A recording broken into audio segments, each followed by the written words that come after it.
Uniprix Daniel Lachance aux Galeries Montmagny. 418-248-8191. Chez Uniprix aux Galeries Montmagny, notre priorité, c'est d'abord vous offrir un service de proximité, personnalisé et professionnel. Vaste gamme de produits, les plus grandes marques dans les cosmétiques et un service rapide de livraison. Uniprix aux Galeries Montmagny. 418-248-8191. La Caisse des Jardins de la MRC de Montmagny, au cœur de votre vie. La Caisse des Jardins de la MRC de Montmagny vous offre de participer aux multiples implications à la vie communautaire qu'elle supporte dans la région. La Caisse des Jardins de la MRC de Montmagny, au cœur de votre vie. Suivez-nous sur notre page Facebook. Une bonne journée à vous. Vendredi 13 décembre 2019, la Chambre de commerce de Montmagny demande la tenue d'un référendum sur le projet du pavillon multifonctionnel du Centre des migrations. Bernard Généreux estime que son chef a pris une décision difficile pour le bien du parti. Personnalité publique espionnée, le crack informatique était comme un loup dans une bergerie. Bernard Généreux demande au gouvernement Trudeau de protéger les travailleurs de l'industrie de l'aluminium. La MRC des Aides-Chemins loue une partie de la voie ferrée. Réorganisation chez Power Corporation, les démarrais partent. Et côté sport, lancement de la saison hivernale du club Hibou, calendrier des parties de hockey des différentes ligues régionales.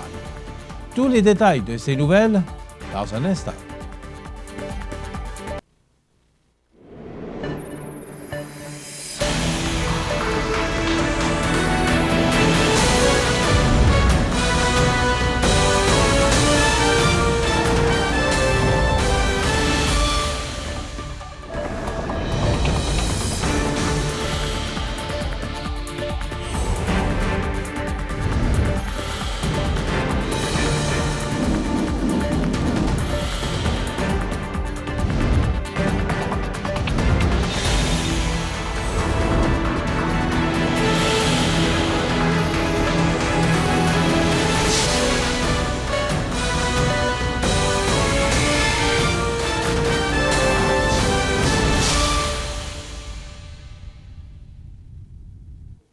Bonjour, mesdames et messieurs.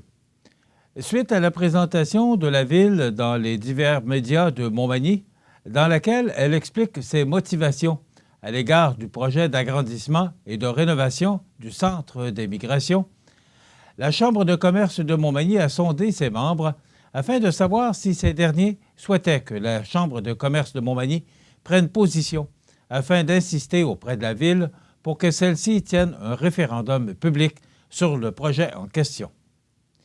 Une lettre officielle a par ailleurs été envoyée à la Ville de Montmagny sur cet enjeu par la Chambre de commerce locale.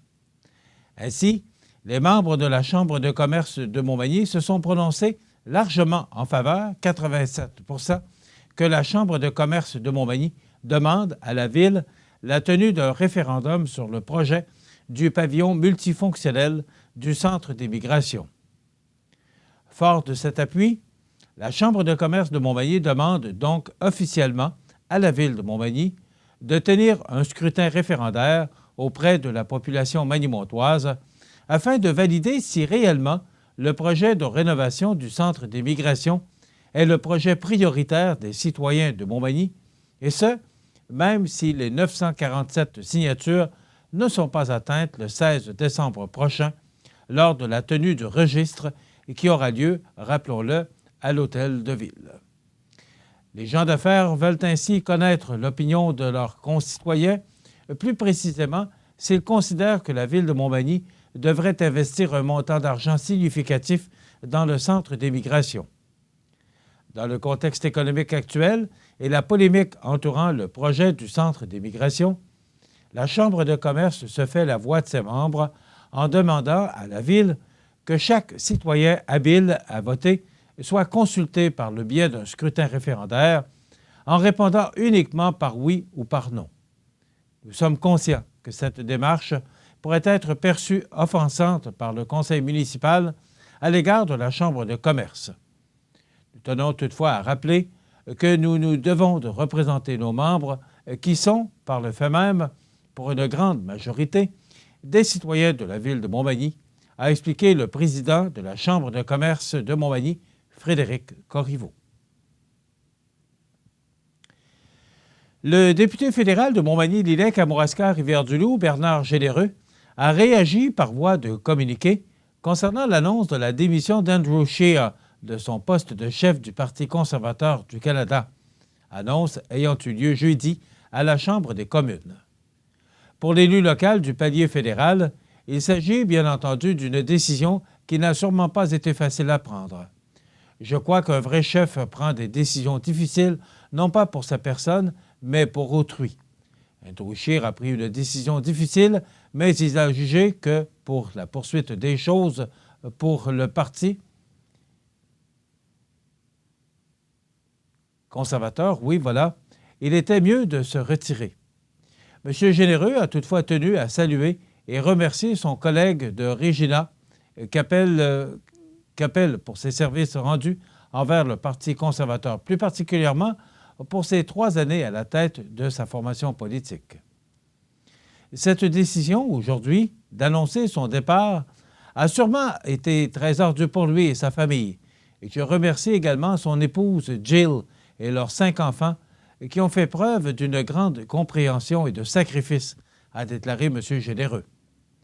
Le député conservateur a cependant refusé de répondre à CMA TV Nouvelles concernant de futurs possibles meilleurs résultats au Québec avec un autre chef, mais a tout de même laissé entendre que le Parti conservateur pourra, avec le départ de Scheer, se renouveler afin d'être en mesure de battre les troupes de Justin Trudeau lors d'un prochain rendez-vous électoral.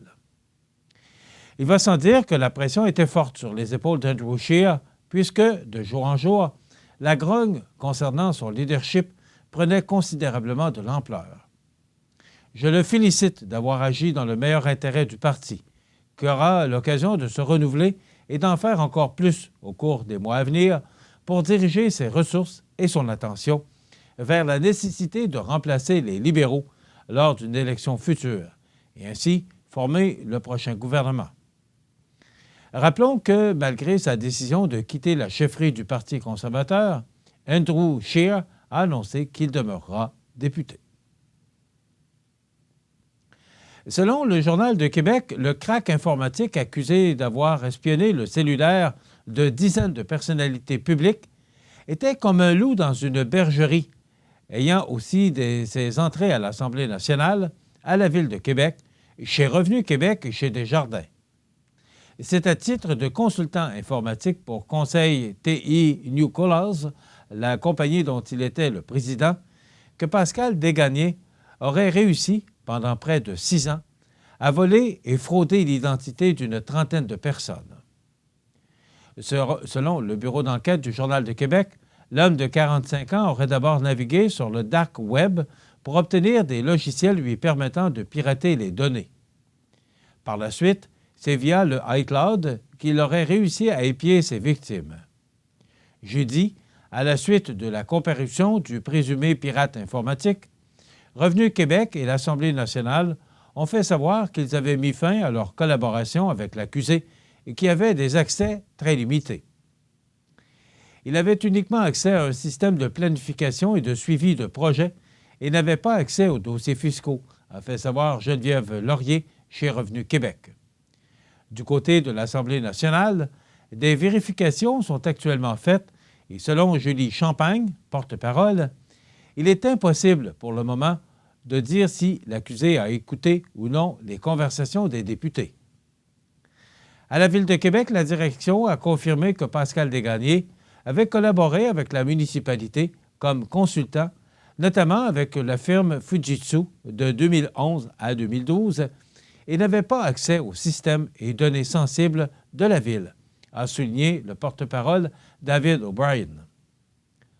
Lors de son passage en cour, malgré une nuit passée en détention, l'homme, qui ne possède aucun antécédent judiciaire, semblait étrangement calme. Aux accusations de vol et de fraude à l'identité s'ajoutent celles de méfaits à l'égard de données informatiques, d'utilisation non autorisée d'un ordinateur et d'utilisation frauduleuse d'un mot de passe.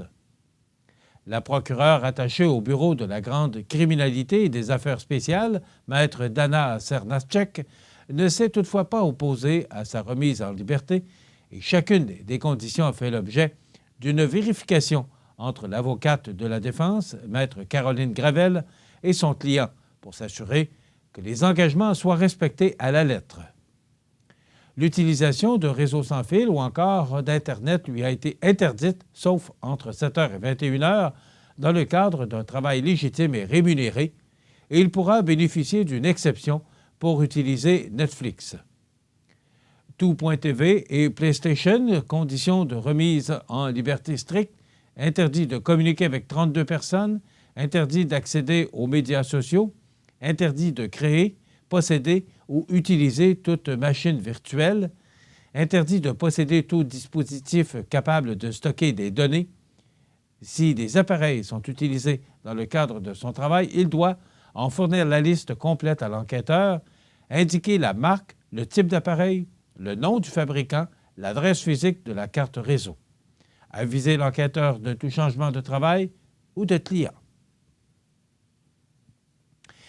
Bernard Généreux estime que le gouvernement libéral de Justin Trudeau devrait davantage protéger les travailleurs de l'industrie de l'aluminium en ce qui concerne le nouvel accord à Canada, États-Unis, Mexique. On en parle après la pause. Pat Construction de Cap-Saint-Ignace en a fait depuis 11 ans est fier de sa région et de pouvoir offrir toujours le meilleur service à ses clients. En ce temps de réjouissance, toute l'équipe de Pat Construction vous souhaite de joyeuses fêtes et une bonne année 2020 à vous et à votre famille. Bonne journée, mon grand. Je m'appelle Jacob, j'ai 6 ans et j'ai une amputation à la jambe gauche. Salut!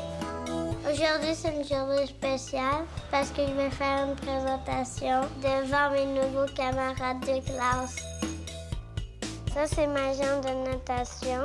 Ma prothèse de natation, c'est les amputés de guerre qui me l'ont donnée.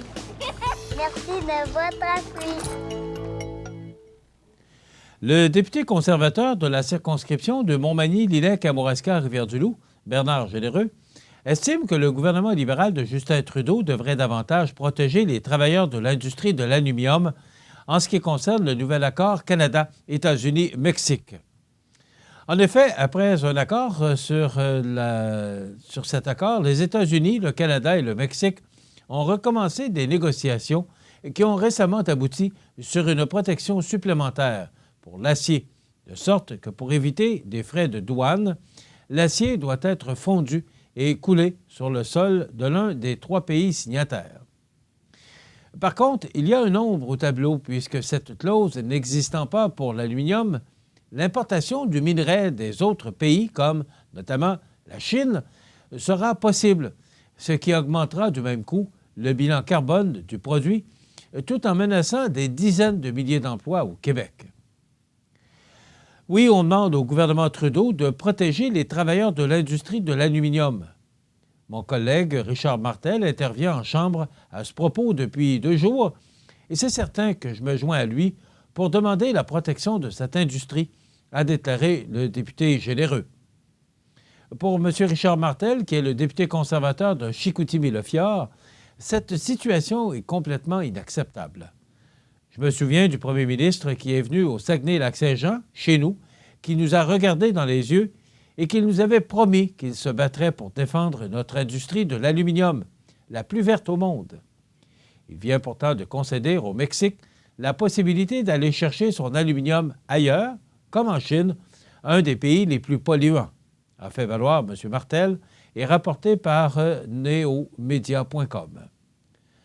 Le chef bloquiste Yves-François Blanchette a quant à lui prévenu que ses troupes pourraient voter contre la ratification tout en invitant les autres partis d'opposition à faire de même.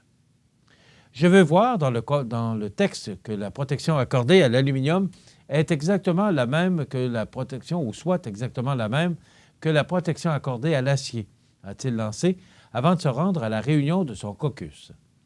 Propos rapportés par le Journal de Québec.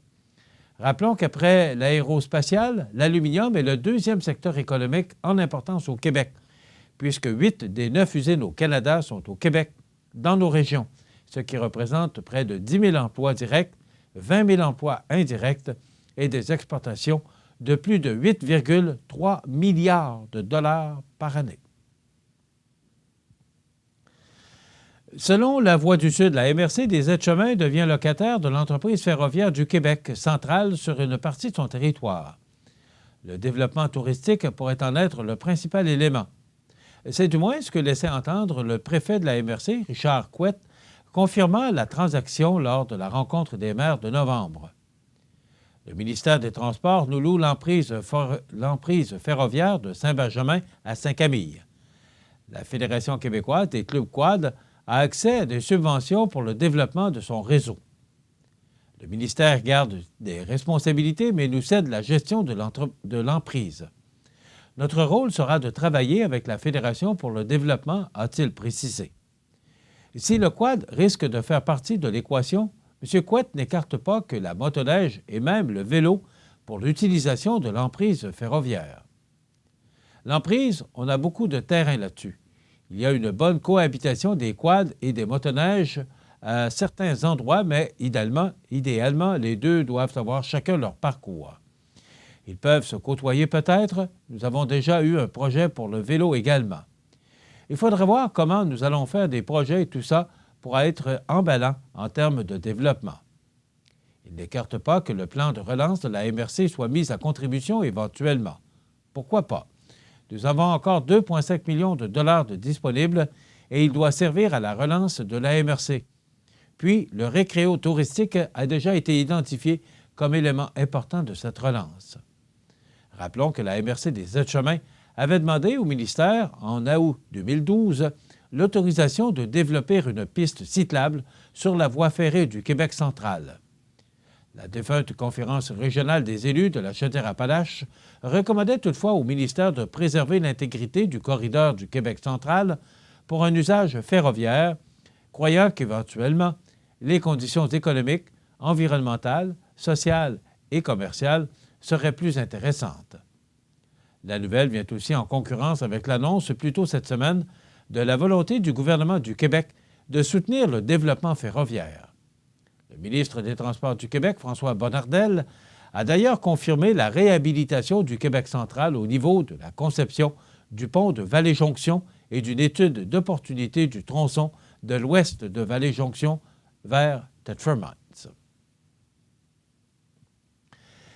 Power Corporation du Canada et la financière Power annoncent aujourd'hui, une réorganisation qui impliquera que Paul Desmarais Jr. et André Desmarais partiront à la retraite et quitteront leur poste de co-chef de la direction après 23 années dans ces fonctions. Les frères Paul et André Desmarais, qui sont les fils du fondateur Paul Desmarais Sr., demeureront tout de même respectivement président et président délégué du conseil d'administration de Power Corporation du Canada.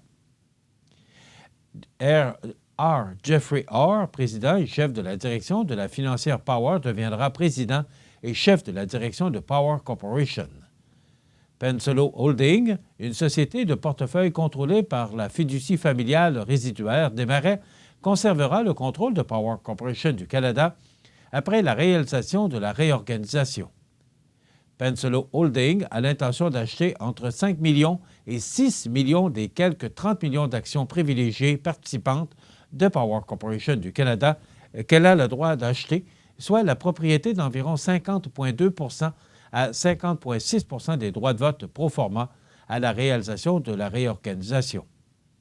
La compagnie, dont le siège social est à Montréal, précise que sa réorganisation permettra d'éliminer la structure comportant 2 sociétés de portefeuille, de mettre l'accent sur les services financiers et de dégager une valeur accrue pour les actionnaires.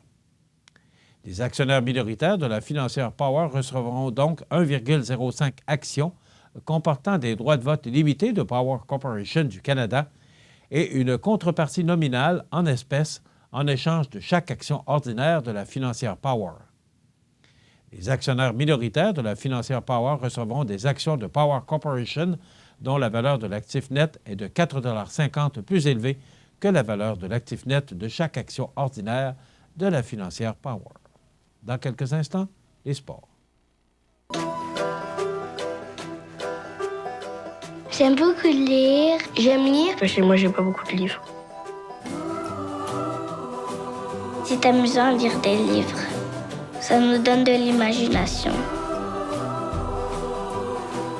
Tu Je voudrais avoir un livre sur les chats et les lapins. Un livre qui parle des extraterrestres. Des contes de fées. Un livre sur les dinosaures. Merci pour le livre!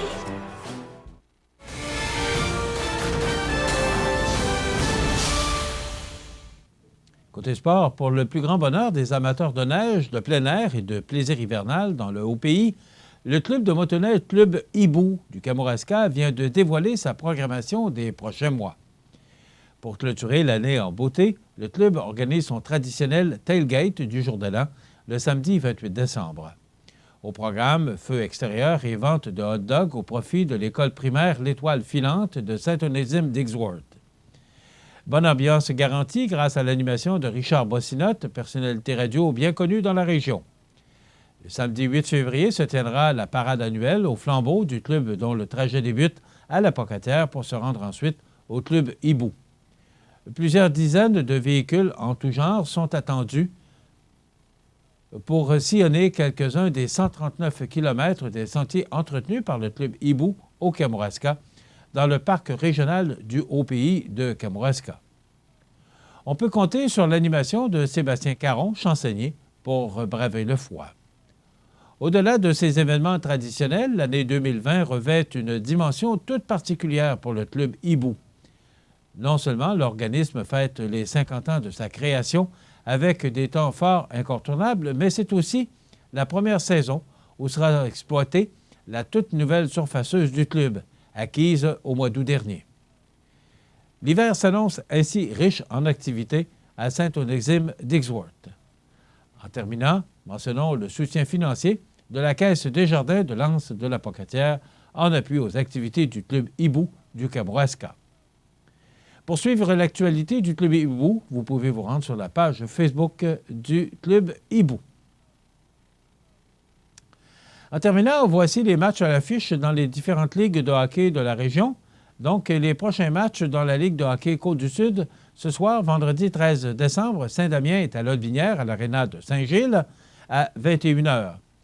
Match très intéressant. Il devrait y avoir beaucoup de monde à l'aréna de Montmagny, alors que la Pocatière visitera le Décor Mercier à 21h.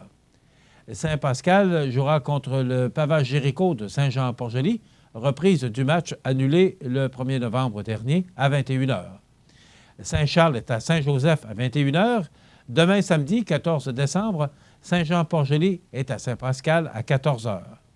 Dimanche, 15 décembre, Sainte-Marie joue à Trois-Pistoles à 14h.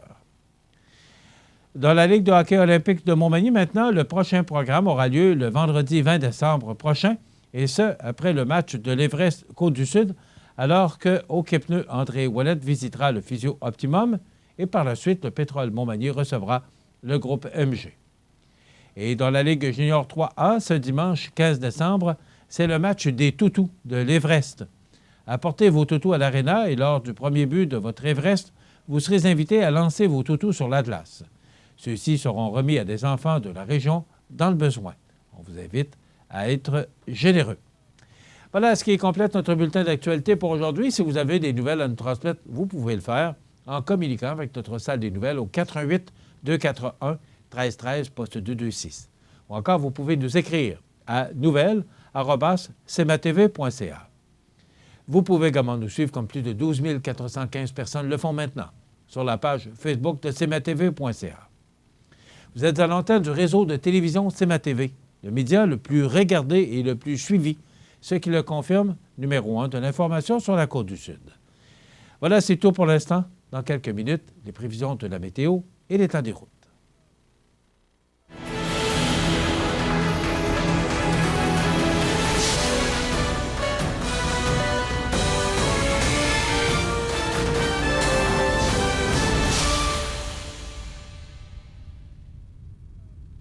La Caisse des Jardins de la MRC de Montmagny, au cœur de votre vie.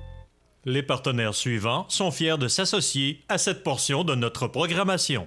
Le dépanneur Ginard de Saint-Jean-Port-Joli, c'est un grand dépanneur avec une immense variété de produits répondant à tous les besoins. Toujours à l'écoute de ses clients, l'équipe du dépanneur Ginard désire vous remercier pour le succès de ces 5 dernières années passées avec vous. Le dépanneur Ginard, station de service Shell, route de l'église, Saint-Jean-Port-Joli. Votre Jean Coutu de Montmagny a revêtu ses plus beaux habits pour les fêtes encore cette année. L'équipe tient à vous rappeler en cette période l'importance de se rassembler, d'offrir et partager, de cultiver les traditions. Aujourd'hui, votre Jean Coutu de Montmagny veut vous remercier vous tous d'être là année après année. Merci d'entretenir la magie. Les prévisions de la météo. Une présentation de Promutuelle Assurance Montmagny-Lillet. Toujours à l'écoute de vos besoins. La météo est présentée par Promutuelle Assurance Montmagny-Lillet, où des professionnels de chez nous sont heureux de répondre à tous vos besoins en assurance.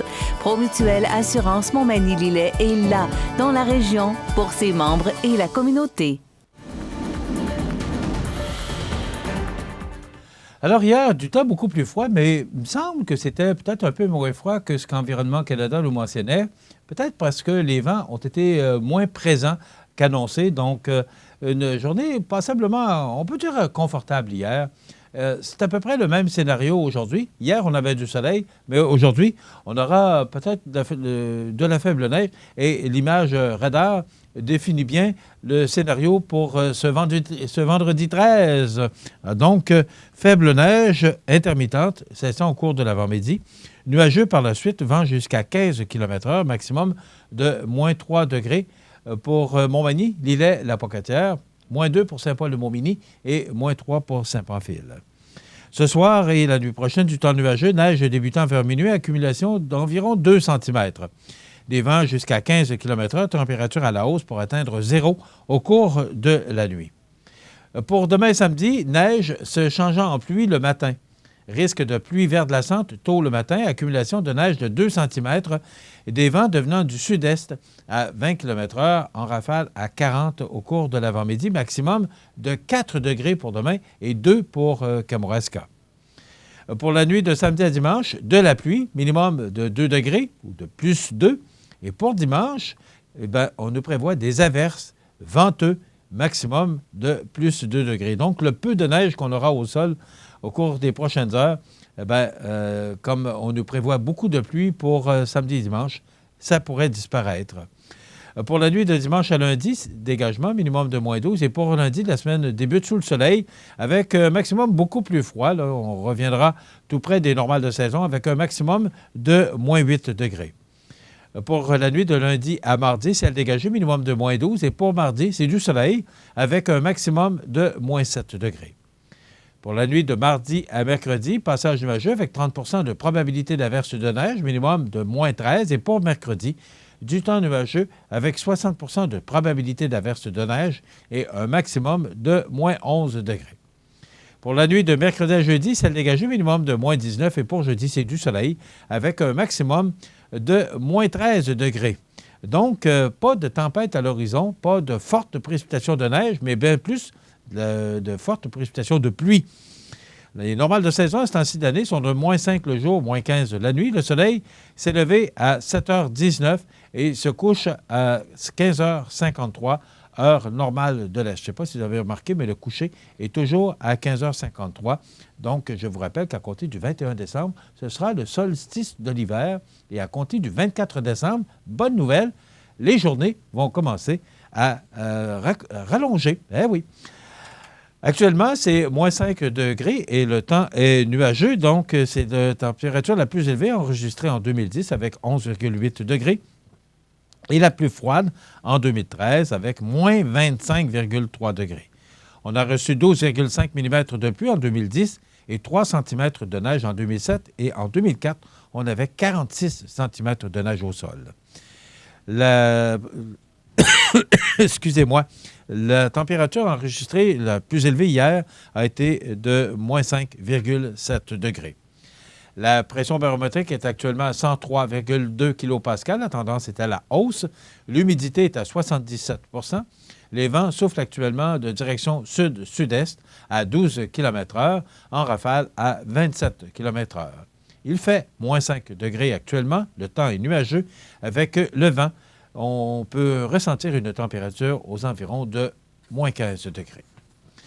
Maintenant, pour l'état des routes, eh bien, si vous remarquez, toutes les routes secondaires, que ce soit la 279 qui mène de Beaumont vers Saint-Damien, la 281 qui mène de Saint-Michel vers Saint-Philémon, ou encore la 283 de Montmagny vers Saint-Just, et la 204 qui mène de Saint-Jean-Port-Joli vers Saint-Pamphile. Toutes ces routes sont enneigées ou partiellement enneigées, tout dépend de l'endroit, mais particulièrement au sud de l'îlet, toutes les routes secondaires sont sur pavage. L'autoroute 20 est sur pavage, du moins une partie, est enneigée de Montmagny vers Lévis. Il en est de même vers Rivière-du-Loup. Il en est de même, c'est partiellement enneigé ou enneigé de Lévis vers Saint-Jean-Port-Joli et à compter de Saint-Jean-Port-Joli, la 132 est enneigée, donc la prudence est de rigueur. La clinique dentaire Montmagny, c'est un service complet de dentisterie. 4 dentistes, un orthodontiste, un maxillofacial. C'est aussi une équipe qualifiée d'hygiénistes, d'assistantes, désireux de répondre à vos besoins. La clinique dentaire Montmagny, 63 Taché-Ouest, 248-2175. L'Hôtel Loiselière à Montmagny, les plaisirs de l'été à l'année. Chambre luxueuse, forfait santé et mieux-être au Mariposa. La meilleure table en ville au restaurant La Couvée. L'Hôtel Loiselière pour une escapade exotique à prix plus qu'abordable. Certificat cadeau toujours disponible. L'Hôtel Loiselière à Montmagny. Vous regardez le réseau de télévision C'est ma TV. Les anniversaires IGA vous sont présentés par votre magasin Coop IGA Extra de Montmagny, qui vous rappelle que bien manger, ça commence dans votre magasin Coop IGA Extra de Montmagny. Venez vivre la différence à votre magasin Coop IGA Extra de Montmagny. Eh bien, c'est aujourd'hui, vendredi 13, donc les chats noirs, les échelles, vous ne passez pas sous les échelles. Alors, c'est la prudence qui est de rigueur si vous êtes vraiment superstitieux. Alors, c'est aujourd'hui, vendredi 13, et c'est le temps de souhaiter bon anniversaire à nos jubilaires de ce 13 décembre. D'abord, Alex Caron, c'est votre mère Guylaine, votre sœur Lily Gabrielle et votre grand-mère Lise qui vous souhaitent bon anniversaire en ce vendredi 13 décembre, Alex Caron. Bon anniversaire aujourd'hui, 13 décembre, à Bruno Ménard. C'est Pierrette qui vous souhaite bonne fête en ce vendredi 13 décembre, Bruno Ménard. Bon anniversaire à un monsieur qu'on connaît bien. On est toujours supposé d'aller le visiter pour qu'il nous fasse visiter l'église Saint-Thomas. Ça va se faire un jour. Monsieur Marié, n'ayez crainte parce qu'on a bien l'intention de le faire. Roger Marié, d'abord, c'est le groupe de prière Saint-Thomas qui vous souhaite bon anniversaire, mais également, Roger Marié fait partie de la chorale Saint-Thomas. Il est un des membres, un des 50 membres de cette belle chorale de l'église Saint-Thomas. Donc, Roger Marié, sacristain également de l'église Saint-Thomas. Bon anniversaire, tous nos vœux vous accompagnent. Je sais qu'il nous regarde. Bon anniversaire, Roger Marié, aujourd'hui. Et les membres du conseil de fabrique, on m'informe ça à l'instant. Alors, bien impliqué, notre ami Roger Marié, bonne fête. Aujourd'hui, pas aujourd'hui, mais demain, 14 décembre, ce sera l'anniversaire à Jacques Côté. Jacques Côté qui aura 80 ans. Bon anniversaire, mon ami Jacques. Jacques qui est un excellent joueur d'accordéon. Alors, bravo. Félicitations à Jacques Côté. Bon anniversaire, 80 ans. C'est de Laurette et Jacques. C'est de la part également de votre épouse et tous vos amis. Et on sait que vous en avez plusieurs. Et vous êtes également de favoris de plusieurs de vos amis comme joueurs d'accordéon. Donc, Jacques Côté, 80 ans. Demain, le 14 décembre. C'est l'anniversaire demain, le 14 décembre. Clément Bard, c'est votre mère qui vous souhaite bon anniversaire, Clément Bard. Demain, samedi, 14 décembre. Et pour dimanche, le 15 décembre, ce sera l'anniversaire à Benjamin Caron. Il aura 8 ans. C'est de la part de son père Hubert. C'est de la part de mamie Linda, papy Martin et de son arrière-grand-mère Jeanne. Donc, bon anniversaire, Benjamin Caron, pour dimanche. Le 15 décembre, c'est de la part également de Lucette et Michel. Alors, bon anniversaire, Benjamin Caron, dimanche le 15 décembre, 8 ans. Et le 15 décembre, ce sera l'anniversaire à Émie Dupuis. Émie Dupuis qui aura 30 ans, c'est de la part de grand-maman Huguette. Alors, bon anniversaire, Émie Dupuis, 30 ans, dimanche le 15 décembre. Voilà, ça complète. On a eu beaucoup d'anniversaires cette semaine. Et moi, ça me fait toujours plaisir de prendre ces vœux d'anniversaire à tous les matins. Donc, vous pouvez nous téléphoner en tout temps, 24 heures par jour, 7 jours par semaine, en composant le 281-1313 poste 229. Et vous voyez, comme à tous les vendredis, nous procédons au tirage d'un certificat cadeau de 25 attention, de 25 offert par votre magasin Coop IGA de Montmagny. Donc, qui gagne ce certificat? Eh bien, c'est Maurice Giasson. Bien, écoutez, c'est un beau cadeau parce que Maurice Giasson, c'est notre doyen de Cap-Saint-Ignace. Il a eu 100 ans le 11 décembre, donc c'est de la part de ses beaux-frères et belles-sœurs. Alors, M. Giasson, qui est au centre d'hébergement de Cap-Saint-Ignace, je trouve que c'est un beau cadeau pour ses 100 ans. Alors, c'est vous qui méritez ce certificat cadeau de 25 offert par votre magasin Coop IGA de Montmagny. Et aujourd'hui, les anniversaires de ce 13 décembre, Taylor Swift, chanteuse américaine, elle a 30 ans. Ricky Fowler, golfeur américain, 31 ans. Laurence Leboeuf, comédienne et actrice, c'est la fille de Marcel Leboeuf, elle a 34 ans. Varda Étienne, animatrice québécoise, 47 ans. Et Jamie Foxx, acteur américain, 52 ans. Et Bob Gainey, ex-directeur général et joueur du Canadien de Montréal, il a 66 ans aujourd'hui. Et on se souvient du décès, un 13 décembre, de Bruce Gray, 81 ans, acteur canadien.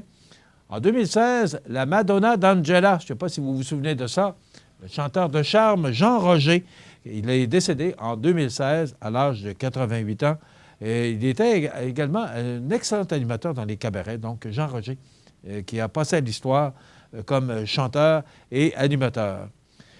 En 2016, Alan Tyke, 69 ans, acteur canadien, est décédé. En 2014, Janice Martin, 75 ans, soprano américaine. Hugh Ninsonson, 80 ans, auteur américain. Georges Bellec, décédé en 2012 à l'âge de 94 ans, chanteur et artiste peintre français. Maurice Herzog, 93 ans, alpiniste et homme politique français. Il est décédé en 2012 et enfin, en 2007, est décédé Philippe Clé, 80 ans, chanteur et acteur français. Ça complète les anniversaires de ce vendredi 13, samedi 14 et dimanche le 15. Dans quelques instants, on vous propose avec Guillaume Fortin une chronique sur la prévention avec Promutuelle Assurance et également pour les abonnés du câble de Cogeco, on vous propose Souvenirs et Nostalgie. Et bien sûr, José Soucy qui viendra nous parler de la démission d'Andrew Scheer et l'élection de Boris Johnson à Londres. Donc, c'est à suivre au cours de notre émission. Je vous souhaite une bonne émission. Profitez des avantages exclusifs aux membres des Jardins.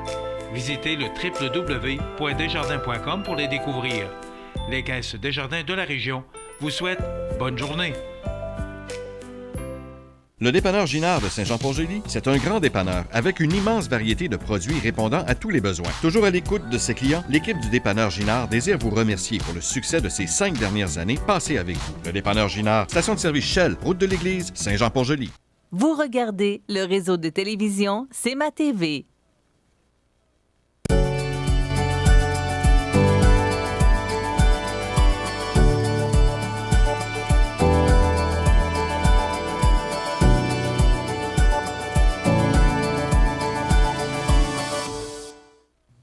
Alors, je vous souhaite la bienvenue à cette autre chronique prévention présentée par Promutuelle Assurance Montmagny-Lillet. Je suis justement en compagnie de Guillaume Fortin, conseiller en prévention. Alors, on va parler de prévention. Oui. Et là, on va parler du système d'évacuation d'un chauffage au bois. C'est quoi exactement le système d'évacuation du chauffage au bois? Quand on parle de système d'évacuation du chauffage au bois, donc c'est sûr, un chauffage au bois va faire des gaz de combustion. On ne veut pas que ces gaz-là restent dans la résidence. Donc, ça va être un système d'évacuation, partir du poêle, aller jusqu'à l'extérieur de la résidence. Donc, tuyau de raccordement qui se trouve avec le tuyau noir, puis qui va se jumeler à une cheminée pour emmener les gaz de combustion à l'extérieur. OK. Et il y a toutes sortes de tuyaux de raccordement. Oui.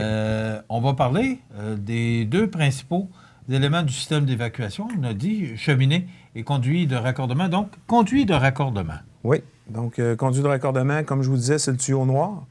Un bon tuyau de poêle, comme on dit, là. C'est ça, oui, tuyau de poêle. Il va avoir le simple paroi ou le tuyau à paroi double. Donc, paroi double, la paroi simple, ça va être juste une feuille de métal en tant que telle là, qui va faire le tuyau. Puis, je vous parle réellement de tuyau noir parce qu'il va y avoir des gens qui vont utiliser des tuyaux en acier galvanisé Gris, là? Ouais, gris, pour raccorder un appareil de chauffage au bois, à combustible solide. Ce tuyau-là, en tant que tel, n'est pas fait pour les poêles à bois. C'est fait pour le chauffage au mazout.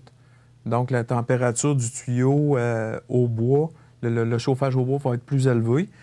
Si le tuyau galvanisé est chauffé, lui, va émettre des gaz. Il va y avoir une émanation de gaz qui va se faire. Puis, c'est pas fait pour ça. Donc, réellement, de prendre un tuyau noir pour le chauffage au bois. Vous avez mentionné une paroi, une double paroi. Oui. C'est quoi la différence entre les deux? Et pourquoi? Moi, dites-moi, la question que je me pose toujours, c'est pourquoi, si c'est plus dangereux à une paroi, pourquoi qu'on ne vend pas juste double paroi? OK. Est-ce qu'un est plus dangereux que l'autre? Oui. Ben, je vous dirais que les deux vont faire l'ouvrage en tant que tel. OK. C'est juste Et que... c'est quoi la différence entre les deux? La différence, ça va être le dégagement. Donc, la conception du tuyau simple paroi, c'est juste un feuillard de métal qui est roulé, puis on va venir emboîter mâle-femelle ensemble. Ça va être fixé à l'aide de 3 vis pour être sûr que ça ne se démange pas. Puis, on va emmener ça jusqu'à notre cheminée. L'important, c'est de respecter les dégagements de ce tuyau-là. Le tuyau noir, simple paroi, on demande 18 pouces de dégagement de toute matière combustible. De dégagement où? Autour du tuyau. Donc, on a un tuyau, mettons, de 6 pouces. Vous allez faire un cercle de 18 pouces plus grand autour de ce tuyau-là pour être sûr qu'il n'y ait pas de minimiser le risque d'incendie. Ça, c'est demandé par les normes d'installation, les normes CSA B365. Mais est-ce que, quand il y a du créosote, est-ce que simple paroi, c'est plus dangereux que double paroi? Est-ce que ça peut chauffer plus? Non, à l'intérieur, on va avoir la même température. C'est sûr que la température du tuyau en tant que tel, ce qui va créer le créosote, ce qui va aider à la formation, ça va être un bois peut-être qui va être trop humide ou de moins bonne qualité. Puis ce bois-là, en tant que tel, quand il va chauffer, si le tuyau est frais, on a du froid autour du tuyau, ça va faire comme une condensation à l'intérieur, puis il va y avoir une formation, là, une pellicule qui va se faire à l'intérieur du tuyau qui peut être dangereuse. Okay. Mais on est capable d'avoir le même phénomène que ce soit à simple ou à double paroi. C'est plein de facteurs à prendre en considération. Là. Donc, est-ce que, on parle des conseillers en prévention, on va y poser la question, est-ce que si vous conseillez, ou moi je vous appelle et je veux installer un poêle à bois chez moi, oui. Est-ce que vous allez me dire, Michel, mets un simple paroi ou double paroi? Bien, je vais regarder avec vous l'environnement où est-ce que le poêle va être installé. Si votre trou de raccordement pour la cheminée est proche du plafond, bien, à ce moment-là, est-ce que vous avez 18 pouces de dégagement? Si vous me dites non, bien, peut-être que le seul tuyau utilisable, ça va être le double paroi. Au lieu d'avoir 18 pouces de dégagement, on va avoir un 6 pouces. Là. Lui, il est homologué, il y a eu des tests, puis il respecte les températures. Donc, il va avoir un collant, une homologation dessus qui dit la distance qui est prescrite pour le dégagement des matières combustibles. Donc, ce que je comprends, c'est un n'est pas meilleur que l'autre. C'est juste par rapport à l'installation au niveau des normes de sécurité? Moi, c'est sûr que c'est réellement qu'il y en a un qui va être beaucoup... La surface du tuyau va être beaucoup moins chaude là, que le simple paroi. Parce que j'ai un simple paroi, c'est pour ça que vous posez la question? Oui. OK. Donc, si on parle de double paroi, je pense que vous l'avez mentionné, là, c'est... la particularité, c'est, bon, il y a une double paroi à l'intérieur, mais c'est pas meilleur que le simple paroi, c'est juste au niveau de la sécurité par rapport à la situation de l'appareil. C'est ça, puis quand on va acheter un poêle, les poêles à sort qui sont vendus en quincaillerie ou les marchands d'unités de chauffage au bois, tous ces appareils-là, ils ont eu des tests. Ils sont accrédités. Puis, sur l'accréditation, il y a des dégagements qu'on doit respecter aussi de l'unité de chauffage. Puis, ils vont nous parler des tuyaux, soit à simple paroi ou à double paroi, parce que ce qui va faire le dégagement réellement, c'est des tests avec le simple ou le double. Donc, à ce moment-là, on a les deux distances qui sont mentionnées sur la plaque signalétique du poêle ou le guide d'installation. OK. Donc, si on achète le poêle, c'est indiqué qu'on doit mettre ou double paroi ou simple paroi? C'est écrit que vous pouvez prendre simple ou double. OK. Mais le simple va vous donner une distance X, puis le double va vous donner une distance Y à respecter là, pour l'installation. On apprend ça aujourd'hui. Donc, un pas meilleur que l'autre, mais un est aussi bon que l'autre. Les deux sont bons. C'est ça que je comprends. Oui, les deux sont bons, mais c'est juste il y en a un qui va être plus sécuritaire pour le dégagement en tant que tel. Si on a besoin, Guillaume, si on veut installer un nouveau poêle ou on veut remplacer celui qu'on a, oui. C'est peut-être mieux de vous demander de venir voir puis de nous conseiller pour savoir exactement qu'est-ce qu'on doit acheter. Est-ce que le double paroi est probablement plus dispendieux que le simple paroi? Je vous dirais que le simple paroi est 3 fois moins cher que le double paroi. Okay. Environ. Là. Donc, c'est sûr qu'on est plus incité à acheter celui qui est moins cher. Oui, mais comme je vous dis, pour la sécurité, comme si je prends l'installation chez moi, j'avais pas le choix de mettre un double paroi parce que je pouvais pas faire autrement. Okay. Donc, je suis allé avec un double paroi, puis je regrette pas. Mais je comprends mieux la distinction entre les deux aujourd'hui. Si jamais on a juste un côté du tuyau, il y a d'autres choses qui peuvent se mettre. Il y a d'autres ajouts qui peuvent être vendus en quincaillerie. À ce moment-là, c'est un déflecteur. Un déflecteur qu'on est capable de venir mettre sur le tuyau noir. Il y a des coudes sur le dessous, le dessus. Puis, on vient de réduire, là, si je ne me trompe pas, c'est 50 pour un simple paroi. Donc, au lieu d'avoir 18 pouces, on va avoir 9 pouces. Mais c'est sûr qu'il faut faire l'achat du tuyau plus le déflecteur. Mais c'est quelque chose qui est un petit peu moins dispendieux que le pour double. Avoir déjà vu ça, oui. Ouais. Maintenant, si on parle de la cheminée, il y a 2 types de cheminées. Oui. Bien, il y a la cheminée de maçonnerie, puis les cheminées préfabriquées. Donc, c'est ça, les 2100, 2100, le monde les appelle à peu près n'importe comment, là, mais réellement, c'est une cheminée préfable qui est en acier inoxydable, puis qui a été testée, puis qui a un isolant à l'intérieur. Bon, est-ce que c'est plus compliqué? Encore une fois, je vous pose une autre question, mais est-ce que c'est plus compliqué d'avoir une cheminée préfabriquée? Préfabriquée, excusez-moi, qu'une cheminée en maçonnerie, parce que, bon, c'est en ciment, donc dans la tête, c'est plus sécuritaire. Mm-hmm. Est-ce que c'est le cas? Bien, cheminée de maçonnerie, il faut qu'elle soit construite là, pour répondre aux exigences du Code national du bâtiment. Donc, il faut qu'il y ait un conduit d'évacuation de fumée à l'intérieur, que ce soit en terre cuite, en béton, en acier, mais on ne peut pas avoir, mettons, 2 rangs de briques. Là. Il y en a qui vont dire que c'est une brique double, mais la brique double, en tant que telle, si ce n'est pas un ciment réfractaire, bien, c'est pas considéré comme une cheminée qui est conforme. Donc, à ce moment-là, ça se peut que quand nous autres, on va faire nos visites, si vous avez une cheminée de maçonnerie puis qu'on se rend compte qu'il n'y a pas de conduit de fumée tel que demandé par le Code national du bâtiment, bien qu'on vous émette une exigence à ce moment-là d'installer une gaine. De rentrer un tuyau dedans. Oui, de rentrer une gaine à l'intérieur, une gaine de stainless. Ah, oui. Homologuée. Mais voyons donc, la brique, ça ne brûle pas? Ça ne brûle pas, mais à la longue, les cheminées, ça vient qu'à fissurer. Cette fissure-là, bien, il peut y avoir des émanations qui se font, il peut y avoir un transfert de chaleur. Si c'est juste à utilisation normale, il n'y aura pas de problème, mais lors d'un feu de cheminée, ça peut être plus dangereux. Là. Donc, c'est réellement, on veut contenir à l'intérieur. On ne s'imagine pas tout ce qu'on entend aujourd'hui quand on ne le sait pas, qu'on ne connaît pas ça. Les cheminées préfabriquées, c'est quoi leur particularité? Ils sont composés d'un cœur qui va être en stainless. Il va avoir un 2 pouces de laine isolante pour résister aux hautes températures. Puis ça va être recouvert d'un autre feuillard là, de stainless à l'extérieur. La cheminée, elle, est approuvée selon une norme. Puis il faut qu'elle respecte, les températures là, de 2100 degrés lors d'un feu de cheminée. En industrie, elle est testée pour résister à 3 feux de cheminée de 30 minutes à 2100 degrés. Donc 1150 degrés Celsius ou 2100 Fahrenheit. Normalement, à condition normale d'utilisation, ça va être 650 degrés C. OK. Ouais. Est-ce que c'est aussi sécuritaire qu'une cheminée cheminée en briques? Oui, mais je vous dirais qu'une cheminée en briques qui est bien construite va être sécuritaire pourvu qu'on respecte la construction qui est demandée, puis les dégagements autour de la cheminée. C'est la même chose pour une cheminée préfabriquée. Donc, une est aussi bonne que l'autre? Oui. Oui? Oui. Aussi sécuritaire? Oui. OK. Ben oui, mais il faut que ça soit fait. La brique, il faut qu'elle soit faite dans les règles de l'art. Oui, bien, j'ai compris. J'ai compris. Je ne pensais pas que ça allait jusque-là. Mais oui. C'est ça, comme je vous disais, la cheminée préfab, 2100 degrés, si elle est mal installée, elle est en contact avec les matériaux combustibles. Bien, à ce moment-là, moi, quand je vais aller chez vous, je vais vous demander de dégager la cheminée. C'est pas quelque chose que je vais inventer, c'est réellement le fabricant de la cheminée qui demande qu'il y ait un 2 pouces de dégagement tout le tour.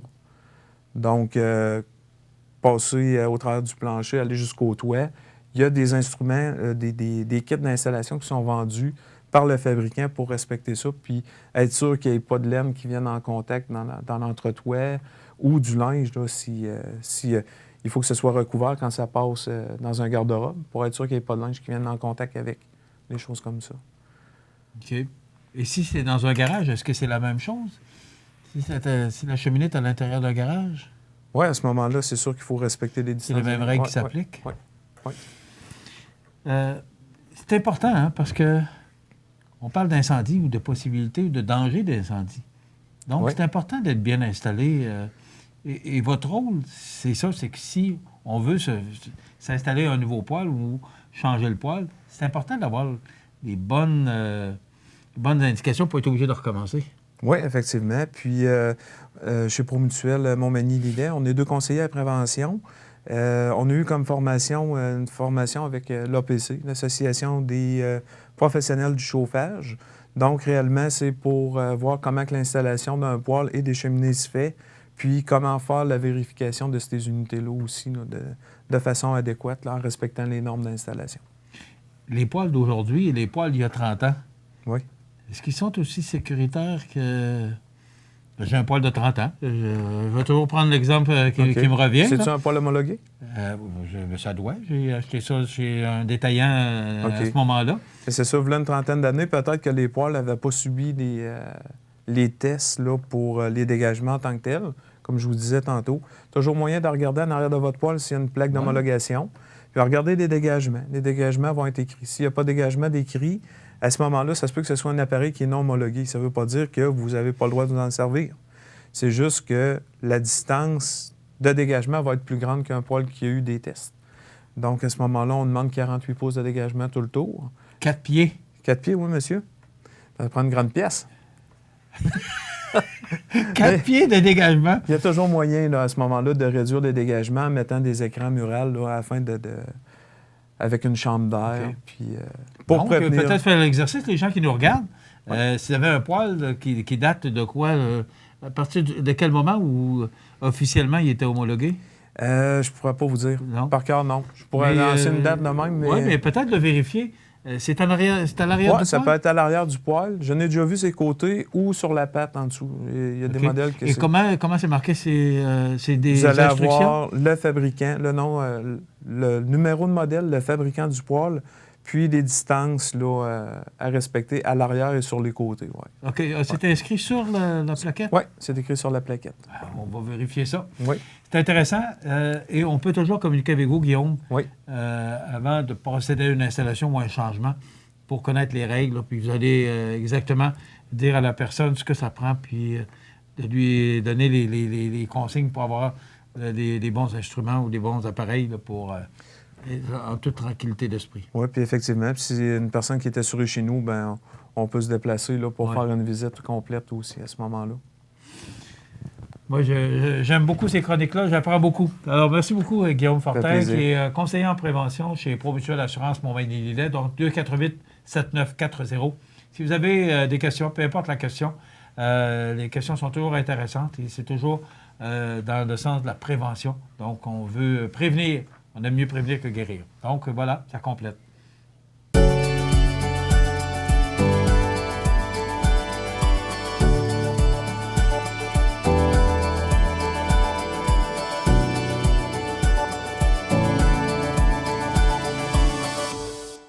Vous aimeriez demeurer à votre domicile encore longtemps, mais vous sentez que votre autonomie diminue?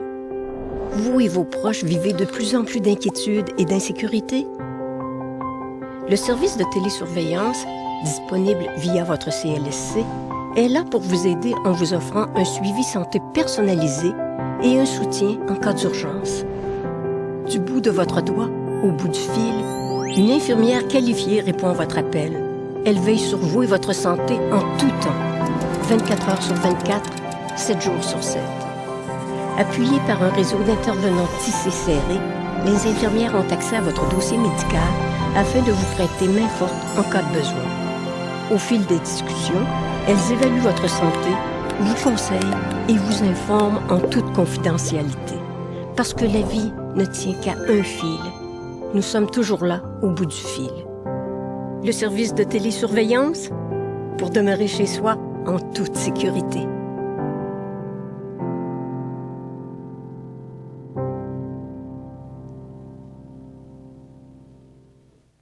Alors, la nouvelle positive de ce vendredi 13, c'est Marie-Ève Proulx qui annonce une entente entre le CIS du secteur pour l'amélioration des services de l'hôpital Notre-Dame de Fatima. C'est lundi matin à l'hôpital Notre-Dame de Fatima de la Pocatière que la députée et ministre Marie-Ève Proulx, accompagnée de la directrice générale du CIS du Bas-Saint-Laurent, Isabelle Malo, et du directeur général du CIS de Chaudière-Appalaches, Daniel Paré, qui a annoncé une entente de collaboration entre les deux entités administratives, de sorte que les usagers de ces deux régions bénéficieront d'un meilleur accès aux services en médecine spécialisée. L'entente a d'ailleurs été annoncée au nom de la ministre de la Santé et des Services sociaux, Mme Danielle McCann. Plusieurs spécialités médicales sont ainsi visées par cette nouvelle collaboration, soit la pneumologie, l'orthopédie, la radiologie et l'urologie. La dite entente précise que la couverture de ces 4 branches sera assumée principalement par des médecins en provenance du Bas-Saint-Laurent. Toutefois, il pourra y avoir, au besoin, une intervention des autres spécialistes provenant de la grande région de Chaudière-Appalaches. Il n'est par ailleurs pas impossible que des patients soient confiés à l'hôpital de Montmagny ou à celui de Lévis si aucun spécialiste n'est en mesure d'offrir le service à l'hôpital de la Pocatière, et ce, lorsque le besoin s'en fait sentir. Ainsi, la proximité géographique, l'historique de consommation de services et les partenariats en cours depuis de nombreuses années entre les deux CIS de CI3S en font des partenaires de choix afin de mieux desservir la population. Le CIS de Chaudière-Appalaches et le CIS du Bas-Saint-Laurent sont en effet déterminés à poursuivre et consolider leur collaboration, notamment sur la base du partenariat historique qui existe entre l'hôpital Notre-Dame de Fatima de la Pocatière et certains services médicaux spécialisés au sein du CIS de Chaudière-Appalaches, Montmagny et Lévis. Plus précisément, l'entente prévoit plusieurs bénéfices concrets pour les usagers nécessitant des services médicaux spécialisés, notamment le CIS de Chaudière-Appalaches offrira, à partir de l'hôpital Notre-Dame de Fatima, des services de consultation en pneumologie et de plus, des services spécialisés en urologie seront accessibles à l'hôpital de Montmagny. Ceci assurera également une présence sur place accrue en orthopédie afin que 75 des besoins ambulatoires en orthopédie puissent être offerts à l'hôpital de Notre-Dame de Fatima. Soulignons en terminant que l'entente, d'une durée de 12 mois, pourra être renouvelable avec l'accord des deux établissements. Alors, c'est une belle nouvelle, c'est la collaboration entre le CIS de Chaudière-Appalaches. Le CIS de Chaudière-Appalaches, on parle de l'hôpital de Montmagny et de Lévis. Il y a Thetford Mines, il y a la Beauce là-dedans, mais particulièrement Montmagny et Lévis, et la collaboration avec l'hôpital Notre-Dame de Fatima de la Pocatière. Donc, une belle collaboration entre ces deux hôpitaux qui peut vous aider, vous, citoyens de la Côte-du-Sud. Donc, c'est une belle nouvelle.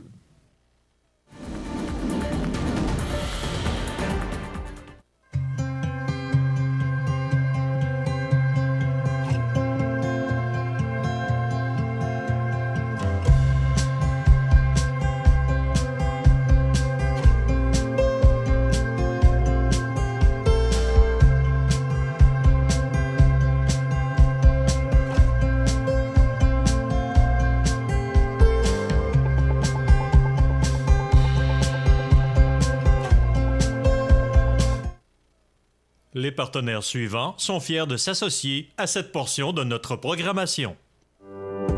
Lorsque vous roulez et vous apercevez une intervention policière, vous devez respecter le corridor de sécurité. C'est pour protéger la personne qui intervient. Sinon, vous risquez une amende entre 200 et 300 $ et 4 points d'inaptitude. Le corridor de sécurité, ça s'applique pour les véhicules d'urgence, de surveillance et de remorquage. Assurez-vous bien de respecter le corridor de sécurité.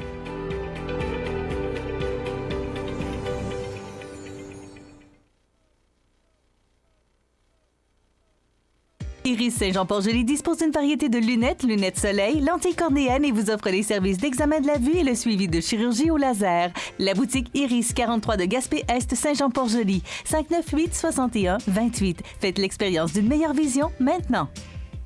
Le dépanneur Ginard de Saint-Jean-Port-Joli, c'est un grand dépanneur avec une immense variété de produits répondant à tous les besoins. Toujours à l'écoute de ses clients, l'équipe du dépanneur Ginard désire vous remercier pour le succès de ces 5 dernières années passées avec vous. Le dépanneur Ginard, station de service Shell, route de l'église, Saint-Jean-Port-Joli. Vous regardez le réseau de télévision C'est ma TV. La résidence funéraire Boulanger vous propose une gamme complète de services personnalisés afin de répondre à tous vos besoins en matière de funérailles. Nous vous fournissons des installations et des services innovants qui répondent aux besoins en évolution des familles d'aujourd'hui. Nous prenons soin de tout afin que vous puissiez vous concentrer sur ce qui est le plus important, votre famille, vos amis et vous-même. Salon funéraire complètement rénové pour votre plus grand confort, grand stationnement, facilité d'accès. La résidence funéraire Boulanger, pour bien faire dans la dignité. Veuillez prendre note qu'aujourd'hui, il n'y a pas d'avis de décès. Vous regardez le réseau de télévision C'est ma TV. René Sanson, l'électricité plomberie à Montmagny, est fidèle à ses valeurs depuis plus de 80 ans. René Sanson, l'électricité plomberie est une entreprise reconnue et devenue la référence dans la région. René Sanson, électricité plomberie à Montmagny est aussi présent à Saint-Pascal, dans Kamouraska. Votre Jean Coutu de Montmagny a revêtu ses plus beaux habits pour les fêtes encore cette année. L'équipe tient à vous rappeler en cette période l'importance de se rassembler, d'offrir et partager, de cultiver les traditions. Aujourd'hui, votre Jean Coutu de Montmagny veut vous remercier, vous tous, d'être là année après année. Merci d'entretenir la magie.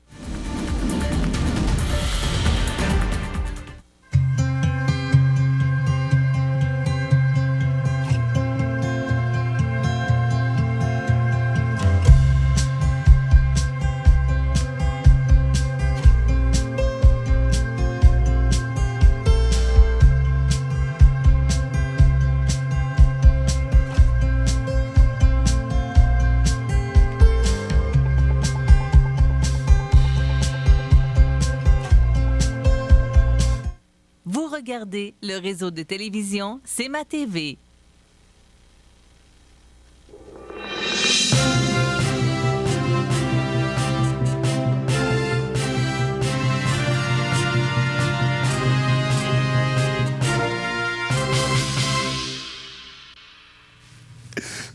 Alors, il est là, avec le sourire. Oui. Vendredi matin, ça aide, hein? C'est ma fin de semaine où j'ai ma fille. Ça fait que tu comprends que je suis très, très de bonne humeur. Bon. J'ai vraiment hâte d'avoir. Je vais passer un 9 jours avec pendant les fêtes. OK. Donc, c'est la grosse vie pour papa. Qui a 6 ans? 5 ans? 6 ans, 6 ans, oui. OK. José, d'abord, cette lettre qui a été envoyée par la Chambre de commerce à la Ville de Montmagny. Qui a fait beaucoup jaser. Oui. Qui a fait beaucoup jaser en ville. Et je comprends... Qu'est-ce qui fait jaser? La lettre ou le projet? La lettre. La lettre en lien avec le projet, naturellement, un ne va pas sans l'autre, parce que s'il n'y avait pas de projet, il n'y aurait pas eu de lettre, bien entendu. Non. Mais c'est sous la plume de Frédéric Corriveau, qui est le président de la Chambre de commerce de Montmagny. Écoute, ils ont fait un sondage auprès de leurs membres, et 87 % des gens seraient en accord pour que la Ville autorise un référendum coûte que coûte, c'est-à-dire que même s'il n'y avait pas les signatures, excuse-moi, tu comprends? Le 16 décembre, il voudrait quand même qu'on ait un référendum. Sauf que, ayant fait de la politique, on n'apprend pas toujours un vieux singe à faire la grimace, et je vais t'expliquer pourquoi. Voici la question que la Chambre de commerce a posée à ses membres. Pensez-vous que la Chambre de commerce de Montmagny devrait prendre position et insister auprès de la Ville afin qu'un référendum public soit tenu à l'égard du projet controversé du Centre d'immigration? Écoute, si j'étais, mettons, dans l'opposition et que cette question-là était soumise à l'Assemblée nationale, c'est sûr que je dirais que c'est une question qui est biaisée. Tu comprends? On dit dans la question, on parle, est-ce qu'on devrait avoir un référendum sur le projet controversé? Là, après, on dit... dire sur le projet, tout simplement. Oui, exactement. Et ensuite de ça, on semble de dire que... Est-ce qu'on ne s'est pas mieux de mettre notre argent ailleurs? On sait que la Chambre de commerce... C'est écrit dans le communiqué? Oui, dans la nouvelle. Tu sais que la Chambre de commerce est pour le projet du centre sportif. Et ce que le maire a dit, je tiens à le rappeler, c'est pas parce qu'on va aller de l'avant, si bien entendu on va de l'avant avec le centre d'immigration, qu'on n'ira pas de l'avant avec l'autre projet. Tu me suis? Parce que l'autre projet, c'est pas la Ville qui va le diriger, c'est possiblement la commission scolaire. Donc, je comprends la Chambre de commerce qui sonde ses membres, mais en même temps, je pense qu'elle aurait dû poser une question beaucoup différente que celle-là. Êtes-vous pour ou contre le projet de place d'immigration? Je pense que ça aurait été clair, oui ou non. On l'aurait su, mais là, est-ce que vous êtes pour la tenue d'un référendum au sujet du projet controversé? Tu sais, t'orientes tes membres, il est controversé le projet, on est bien mis de l'an référendum. Je sais pas si tu me suis. Fait que je comprends la Chambre de commerce. C'est son rôle aussi de prendre position. Mais en même temps, je pense que la question aurait dû être un peu moins biaisée. Et je suis très objectif ce matin. Il aurait dû rester neutre. Tout à fait, exactement. Objective. Objective, tout à fait. Puis je ne veux pas blâmer personne ce matin, je ne veux pas condamner non plus les gens, mais de la manière que c'est parti là, on n'aura peut-être pas le projet de la place d'immigration, parce qu'il y en a que ça ne fait pas leur affaire, peut-être, mais si on continue dans la même logique, oublier le centre sportif, d'après moi, parce que là, il va falloir que les gens travaillent ensemble.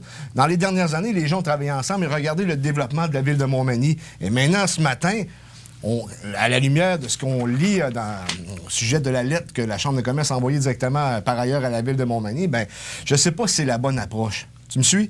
Je ne veux pas condamner personne ce matin, mais il me semble qu'on aurait dû avoir une question un peu plus objective. OK. La démission de Andrew Scheer, est-ce que tu l'as vu venir? Je savais que ça allait arriver, mais je ne savais pas quand. Je ne pensais pas que ça allait arriver avant les fêtes. Démission ou... en réalité, démission, là, on lui a montré la porte. Et ce qu'on lui a fait comprendre, je pense, c'est que au mois d'avril, lorsqu'il y aurait eu un vote de confiance concernant son leadership, ben, il se serait fait pas laver, mais pas loin. Il n'y a plus rien qui allait. Au Québec, on ne voulait plus de lui. Et dans l'Ouest, ceux qui sont les pro-vie ne voulaient plus de lui non plus. Donc, sur qui pouvait se baser... Il a eu quand même plus de votes que les libéraux. Il n'a quand même pas fait... Je le sais, mais c'est justement à plus forte raison. Il y avait des sujets controversés, oui, dont l'avortement, bon, on le sait. Là. Mais il y a eu quand même... Ça, je te l'accorde. Plus de votes que le Parti libéral. On sait que dans une élection, c'est le nombre de comtés là, qui fait... le nombre de sièges. De sièges, merci, qui fait l'élection d'un premier ministre. Mais... il y a eu plus de votes que le Parti libéral, puis il se fait montrer à porte. Parce que... aide-moi à comprendre. Puisque le Parti libéral, ça allait pas très bien, on s'attendait à plus de la part des conservateurs. Mais en même temps... C'est sûr, vous voulez le pouvoir, je comprends. Naturellement, là. Les conservateurs, c'est comme le Parti libéral du Canada, c'est un parti de pouvoir. Et on sait qu'ils ont fait 9 ans avec Stephen Harper. Et là, ça faisait uniquement 4 ans qu'on était avec le premier ministre Justin Trudeau. Et tu sais que la dette a considérablement augmenté à l'international. Justin Trudeau, c'est controversé. Il est aimé du public, mais il n'est pas respecté de la part des autres politiciens, du moins pas tout le monde. La relation avec Donald Trump est exécrable. On l'a vu cette semaine et la semaine dernière. Là, on est en plus dans les négociations sur l'entente entre les 3 pays de l'Amérique du Nord, en l'occurrence le Mexique, les États-Unis et le Canada. On pensait faire beaucoup mieux, mais en même temps, au Québec, parce que tu as besoin du Québec pour les conservateurs, pour au moins avoir minimalement, je dis minimalement, ça dépend des circonstances, mais au moins un gouvernement minoritaire. Au Québec, ils l'ont complètement échappé. Et c'est les positions personnelles de Andrew Scheer qui a fait couler le bateau au Québec. Couler, c'est peut-être un grand mot parce qu'ils ont quand même réussi à garder 10 ou 11 députés, mais quand même, ils s'attendaient d'en avoir 20, 25.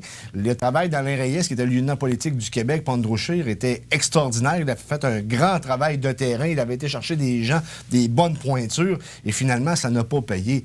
C'est sûr que le caucus québécois, des conservateurs, bien entendu, ne voulait pas se positionner officiellement contre le chef, mais on savait très bien qu'avec le chef actuel, on ne ferait pas de gain au Québec. Là, c'est qui va le remplacer présentement? Il y a des noms qui circulent. Il y a les enfants de Brian Mulroney, Caroline Mulroney, Marc elle aurait Mulroney. dit hier qu'elle ne serait pas de la course. Là. Oui, mais je pense qu'elle fait bien, parce qu'il lui manque un peu de bagage, d'expérience. Mais tu vas me dire en même temps, Justin Trudeau n'était pas celui qui avait le plus de bagage non plus. L'ancien premier ministre du Nouveau-Brunswick qui serait... C'est le nom. Bernard Lord. Je pense que c'est l'homme de la situation. Ça dépend de lui, bien entendu. Semblerait-il que dans le privé, il gagne très bien sa vie, sauf qu'il est complètement bilingue. Lorsqu'il parle, tu croirais pratiquement que c'est un Québécois. Et pour l'Ouest, le fait qu'il ne vienne pas du Québec, mais du Nouveau-Brunswick, que ce soit un francophone, ça peut être très avantageux pour lui. Merci pour ces bons commentaires. Merci, José, aux nouvelles. Merci à Jean Carbonneau à la réalisation. Merci au prof Lavoie. Merci à vous. Je vous souhaite, n'oubliez pas, le spectacle à l'Église Saint-Thomas demain soir. Bonne fin de semaine. À lundi. Vous aimeriez demeurer à votre domicile encore longtemps, mais vous sentez que votre autonomie diminue? Vous et vos proches vivez de plus en plus d'inquiétude et d'insécurité? Le service de télésurveillance, disponible via votre CLSC, est là pour vous aider en vous offrant un suivi santé personnalisé et un soutien en cas d'urgence. Du bout de votre doigt au bout du fil, une infirmière qualifiée répond à votre appel. Elle veille sur vous et votre santé en tout temps, 24 heures sur 24, 7 jours sur 7. Appuyées par un réseau d'intervenants tissé serré, les infirmières ont accès à votre dossier médical afin de vous prêter main forte en cas de besoin. Au fil des discussions, elles évaluent votre santé, vous conseillent et vous informent en toute confidentialité. Parce que la vie ne tient qu'à un fil. nous sommes toujours là, au bout du fil. Le service de télésurveillance, pour demeurer chez soi en toute sécurité.